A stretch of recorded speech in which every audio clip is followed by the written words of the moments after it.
Hello, everyone.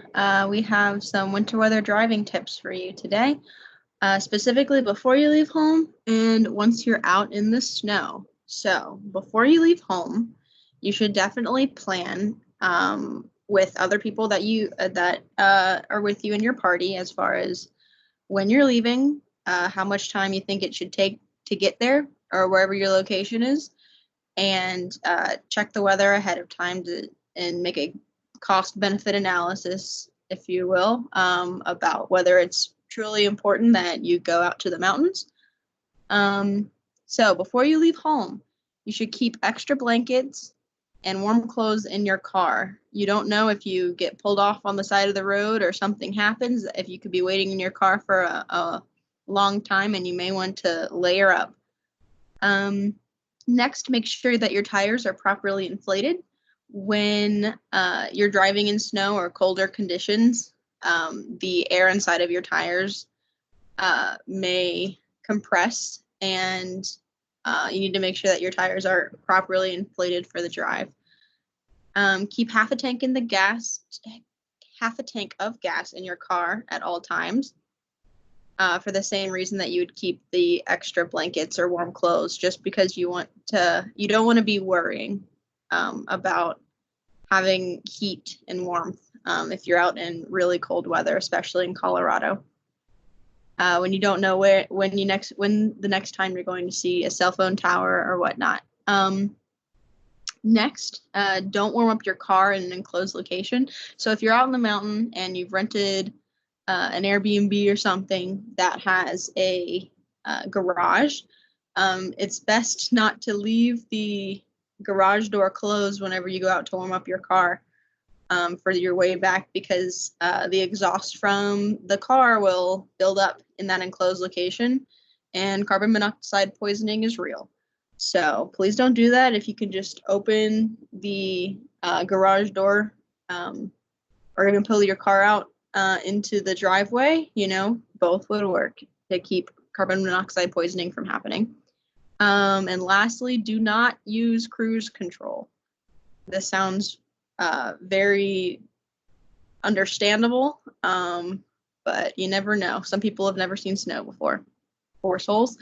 So next, once you're out in the snow, increase the amount of space between you and the vehicle ahead of you. Again, this is intuitive, but even if roads look to be dry, not in this case, but even if roads look to be dry,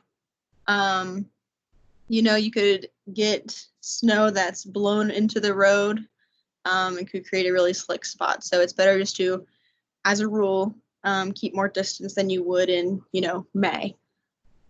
Drive slowly and make slow measured corrections. So this again goes, if you have less energy in your car, it's easier to stop. But also you make slow corrections and only enough to get the car to do what you need it to do. Any over corrections, and your car could break loose, and then you're just going in that direction. So it's just better to make as few corrections as needed to get your car where you need it to go. And furthermore, if your tires hit this stuff on the outside that's thrown up from them shoveling the state shoveling the roads, you need to correct quickly. So as soon as you feel your tires hit that extra pushed up snow, you need to correct very quickly, or else it'll literally suck you off the side of the road, and then there's no way for you to get out unless some really nice person with a truck or some kind of other four-wheeled vehicle can come and pull you out. Brake in a straight line. This is very important, as far as if your tires break loose, you'd rather be going in the same direction, hopefully. But if you brake while you're in a turn, it's more likely for your tires to break loose. Accelerate and decelerate slowly. This has to do with, again, your tires breaking loose if you put too much pressure on them. And then if you're going up a hill, this is a slight incline in the video here, but if you're going up a hill, try your hardest not to stop. Now, if there's people in front of you, you really can't do that all of the time. But if you can help it, don't stop while going up a hill because it just makes it that much harder to start again. And don't power up hills.